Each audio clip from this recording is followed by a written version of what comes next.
Eric stared at the screenshot on his phone, his coffee growing cold in his hand.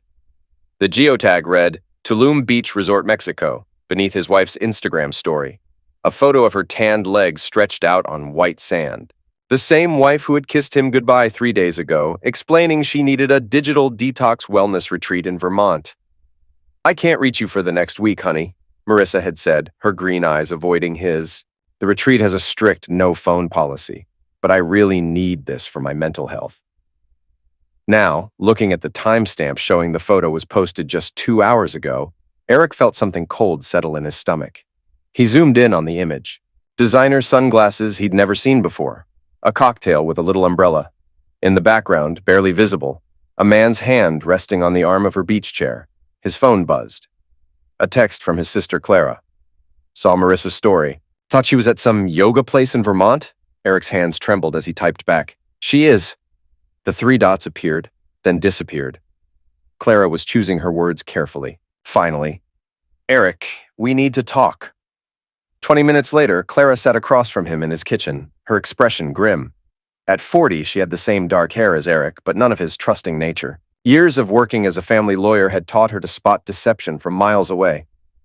How long has she been acting strange? Clara asked, stirring honey into her tea. Eric rubbed his temples. A few months, maybe longer. She's been working late, taking calls in the other room. Last month, she forgot our anniversary dinner. Said she got caught up at the office. And you believed her? Why wouldn't I? We've been married 10 years, Clara. She's my wife. Clara pulled out her phone and showed him something else. Look at this. It was another screenshot from Marissa's Instagram, this one from her stories archive.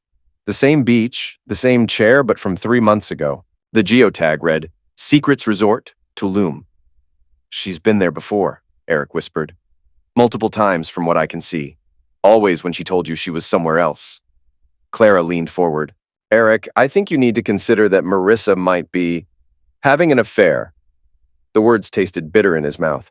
I know, I keep hoping there's another explanation. Clara reached across the table and squeezed his hand. What do you want to do? Eric stared out the window at the garden he and Marissa had planted together their first spring in the house.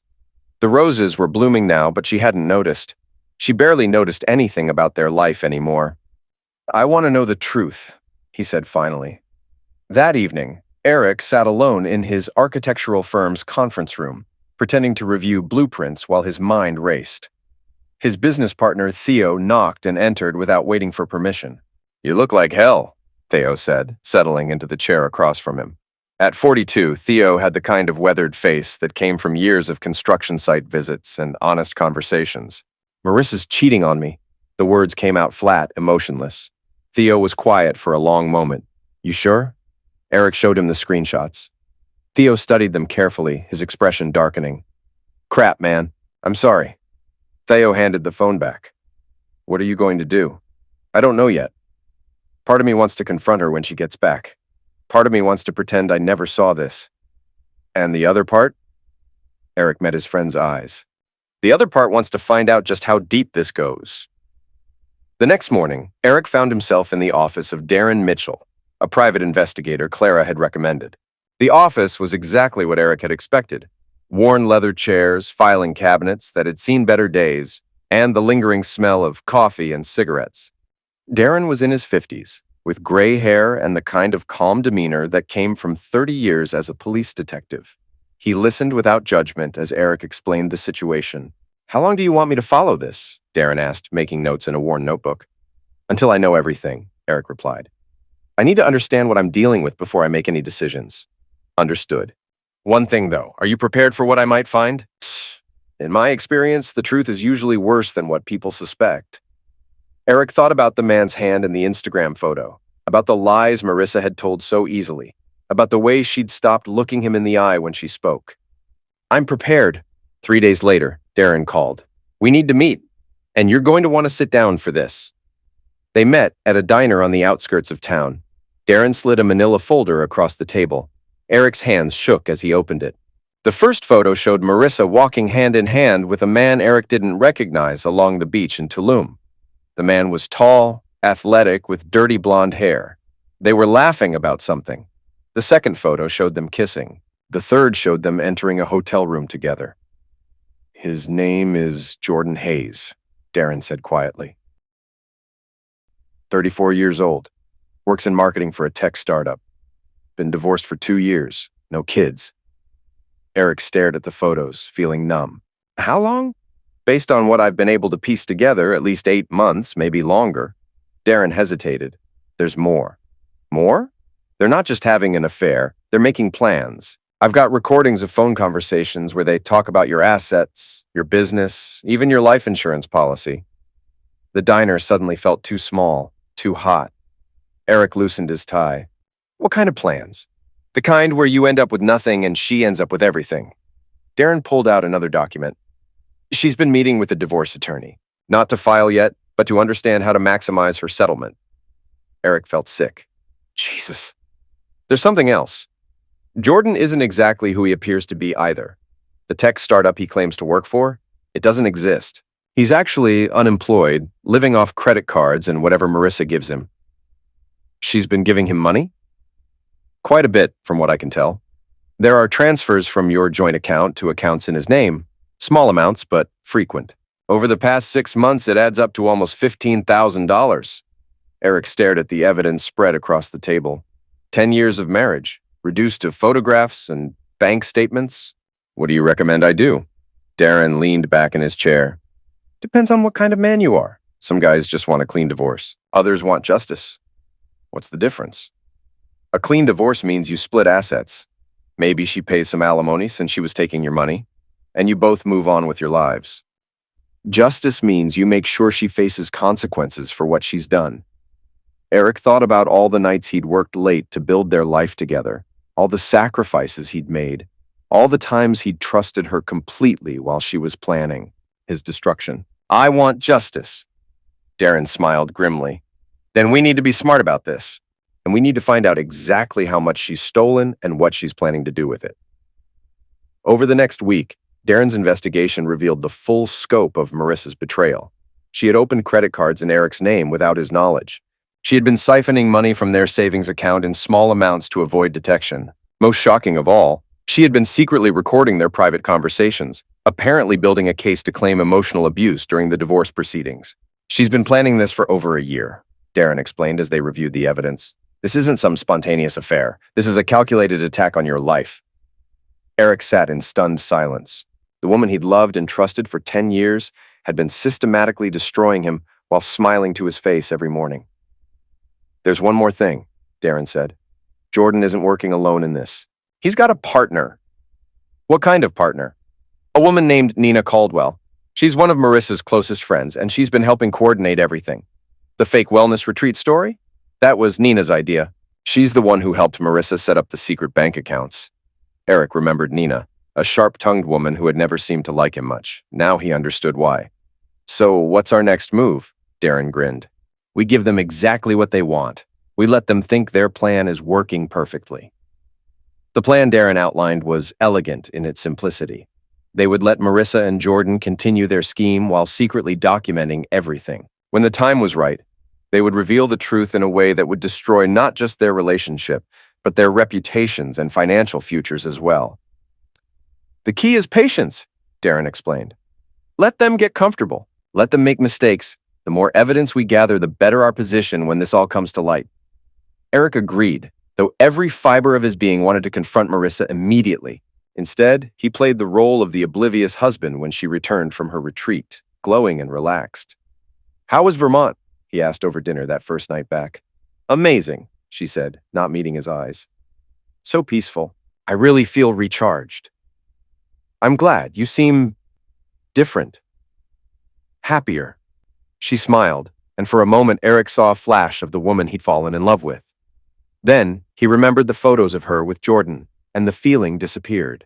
"I've been thinking about us," Marissa continued, "about our future." "Oh? I think we should talk about what we both want out of life, whether we're still moving in the same direction?" Eric was shocked. This was it. The beginning of the end she'd been planning. "What do you mean?" "Just, we've both changed over the years. Maybe it's time to be honest about whether this marriage is still working for both of us." Eric forced himself to remain calm. Are you saying you want a divorce? I'm saying maybe we should consider all our options. She reached across the table and took his hand, her touch feeling like ice. I want us both to be happy, Eric, even if that means going our separate ways. That night, as Marissa slept beside him, Eric stared at the ceiling and planned his revenge. Over the next 2 weeks, Eric and Darren documented every aspect of Marissa's deception. They recorded phone calls between her and Jordan where they laughed about Eric's naivety. They photographed meetings between Marissa and Nina where they refined their strategy. Most damning of all, they discovered that Marissa had already hired a divorce attorney and was planning to file papers within the month. She's going to claim irreconcilable differences and emotional neglect, Darren explained. She's got recordings of arguments where she goaded you into raising your voice, and she's planning to use those to claim you were emotionally abusive. Eric felt a cold rage building inside him. How do we stop this? We don't stop it. We let her file, and then we destroy her case piece by piece. What do you mean? Darren smiled. I mean, we turn her own tactics against her. Every lie she's told, every piece of evidence she's manufactured, every dollar she's stolen, we document it all and present it to the judge. By the time we're done, she won't just lose the divorce case. She'll face criminal charges for fraud and theft. The plan required perfect timing. They had to wait until Marissa filed for divorce, committing herself to the lies she'd constructed. Only then could they reveal the truth, without giving her a chance to change her story. There's one more element we need to consider, Darren said during one of their planning sessions. Public humiliation. What do you mean? Your wife has been living a double life, stealing from you and planning to destroy your reputation. Don't you think the people in your life deserve to know what kind of person she really is? Eric thought about their friends, their families, their professional contacts. How many of them had Marissa already turned against him with her lies? What are you suggesting? I'm suggesting that when the truth comes out, it should come out in a way that makes it impossible for her to spin or minimize. Something public, something permanent. Eric nodded slowly. He was tired of being the victim in this story. It was time to become the author of its ending. The opportunity came sooner than expected. Marissa announced that she wanted to throw a dinner party for their friends, a celebration of new beginnings. Eric recognized it for what it was, a farewell performance before she filed for divorce. That's perfect, Darren said when Eric told him. We'll make sure it's a farewell she'll never forget. The dinner party was set for a Saturday night. Marissa invited 6 couples, their closest friends, including Nina and her husband. She spent days preparing, cooking elaborate dishes, and decorating their home to perfection. This is going to be such a wonderful evening, she told Eric as she arranged flowers on Friday night. I want everyone to see how happy we are. The irony was almost too much to bear. Saturday evening arrived with perfect weather. Their guests began arriving at 7, and soon the house was filled with laughter and conversation. Eric played his part perfectly, smiling and joking with friends who had no idea what was about to unfold. At 8:30, as they were finishing the main course, Eric stood up and tapped his wine glass with a knife. I'd like to make a toast, he announced.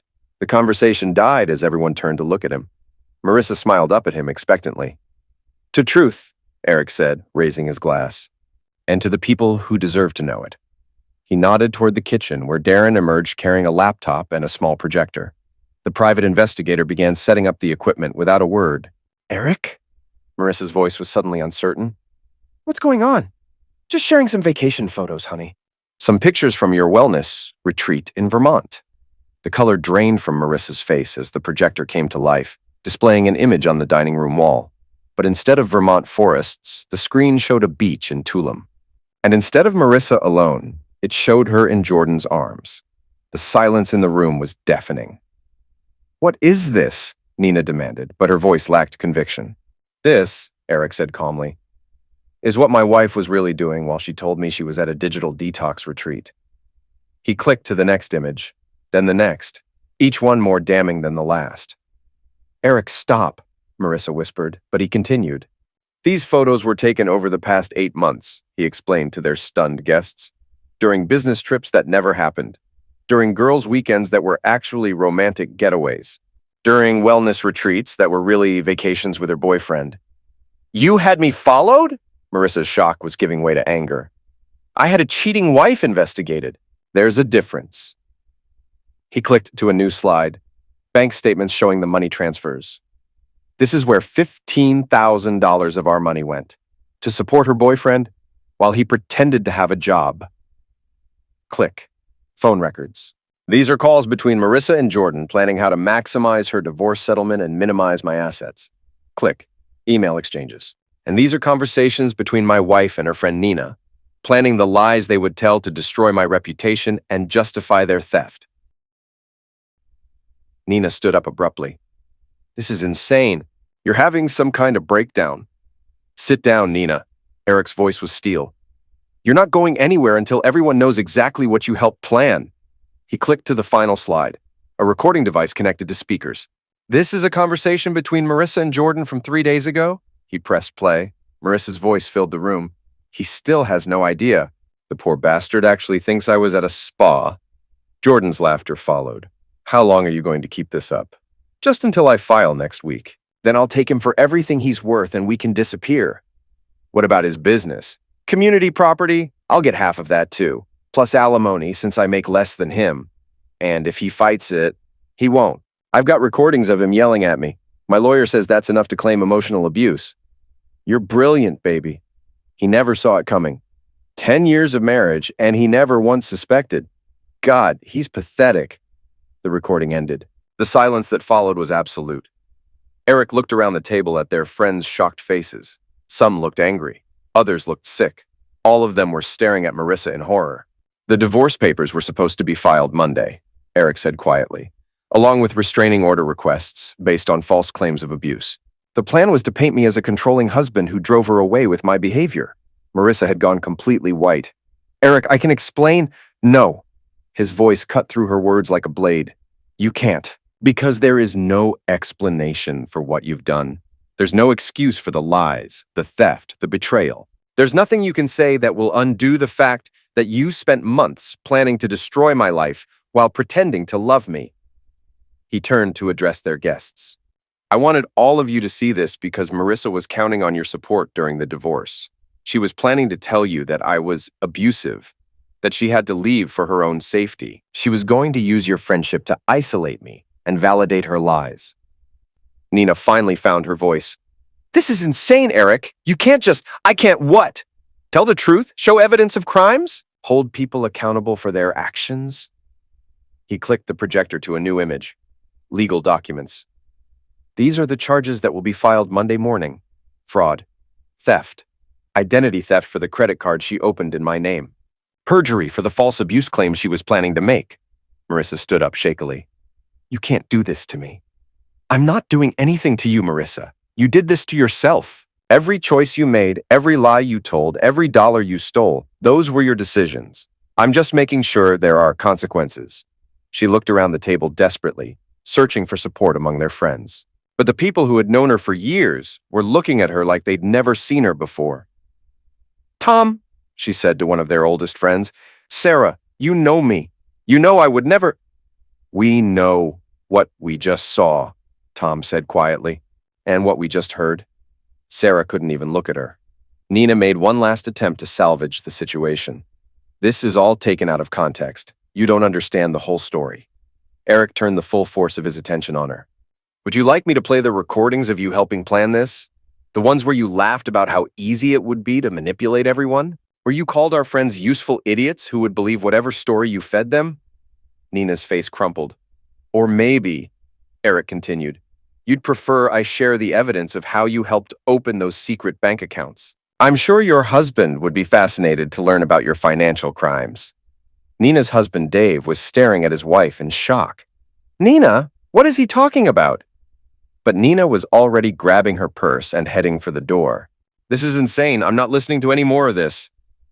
Running away won't help, Eric called after her. The police report will be filed whether you're here or not. The front door slammed behind her. Eric turned back to Marissa, who was still standing frozen beside her chair. You should probably call a lawyer, he said conversationally. A different one than the divorce attorney you've been working with. You're going to need a criminal defense lawyer now. Eric, please. Tears were streaming down her face. We can work this out. We can go to counseling. We can... No. The finality in his voice stopped her mid-sentence. We can't work this out. You can't steal from someone and lie to them for months and then ask for counseling. You can't plan to destroy someone's life and then claim you want to save the marriage. He gestured to their guests, most of whom were beginning to gather their things. Everyone here has seen exactly who you are now. The lies, the manipulation, the complete lack of remorse for what you've done, there's no coming back from this. One by one, their friends filed out of the house. Some offered Eric awkward condolences. Others just left quickly, clearly uncomfortable with the whole situation. Within 15 minutes, Eric and Marissa were alone. She slumped back into her chair, finally understanding that her carefully constructed plan had completely collapsed. "What happens now?" she asked quietly. "Now you face the consequences of your choices. You'll be arrested Monday morning. You'll be prosecuted for fraud and theft. You'll probably go to prison. And us." Eric almost laughed. "There is no us, Marissa. There hasn't been for months. The only difference is that now I know it." She looked around the dining room, at the flowers she'd arranged, the dishes she'd prepared, the evidence of the life she'd been planning to destroy. "I never meant for it to go this far," she whispered. "Yes, you did. That's exactly what you meant. You planned every detail, calculated every angle. The only thing you didn't plan for was getting caught." He began collecting the dishes from the table, his movements calm and deliberate. "You can stay in the guest room tonight. Tomorrow you can pack your things and leave. After that, any communication goes through lawyers." Marissa watched him clear the table as if nothing had happened. "Eric? What? Do you hate me?" He paused, considering the question seriously. "No," he said finally. "I don't hate you. I don't feel anything for you at all anymore. And that's probably the saddest part of this whole thing." Monday morning came faster than Marissa had expected. She woke to the sound of car doors slamming in the driveway. Through the window, she could see 2 police officers walking toward the front door. Eric answered before they could knock. "Eric Thompson? We have a warrant for the arrest of Marissa Thompson. She's in the guest room upstairs." "I'll get her." Marissa was already dressed and waiting when Eric appeared in the doorway. "It's time," he said simply. She nodded and followed him downstairs. The police officers were professional but firm as they read her rights and explained the charges. Fraud in the first degree, grand theft, identity theft. Each charge carried potential prison time. As they led her to the patrol car, Marissa turned back one last time. "Eric, I'm sorry. I really am." He stood in the doorway of the house they'd shared for 10 years, watching the woman he'd loved destroy herself with her own choices. "I know you are," he said, "but sorry doesn't undo what you did." The patrol car pulled away, and Eric went back inside to begin rebuilding his life. 3 months later, Eric sat in his lawyer's office, reviewing the final divorce settlement. Marissa had pled guilty to all charges in exchange for a reduced sentence. She would serve 18 months in prison and pay full restitution for the money she'd stolen. "She gets nothing," his lawyer explained. "No alimony, no share of the business, no claim to the house. Her criminal actions voided any rights she might have had to marital assets." Eric nodded. It was over. That evening, Theo stopped by the house with dinner and beer. "How are you holding up?" his friend asked as they sat on the back porch. Eric looked out at the garden where the roses were blooming again. This time, he was able to appreciate their beauty. "Better than I expected," he said honestly. "It's strange. I thought I'd feel angry or sad or something. But mostly I just feel free. No regrets about how you handled it?" Eric considered the question.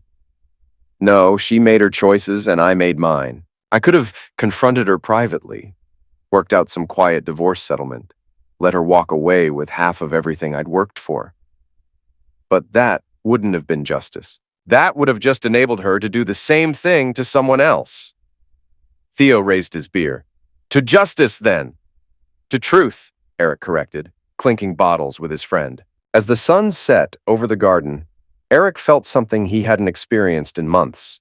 Peace. The woman who had tried to destroy him was facing the consequences of her actions. The friends who had been willing to enable her lies had been exposed. And he was free to build a new life based on honesty and trust. It wasn't the ending he'd planned when he married Marissa 10 years ago, but it was the ending he deserved. Jordan, it turned out, had disappeared the night of the dinner party. Darren's investigation revealed that his real name was Jake Morrison, and he had a history of targeting married women in elaborate financial scams. The FBI was now investigating him for fraud in 3 other states. Nina had been arrested 2 weeks after Marissa for her role in the scheme.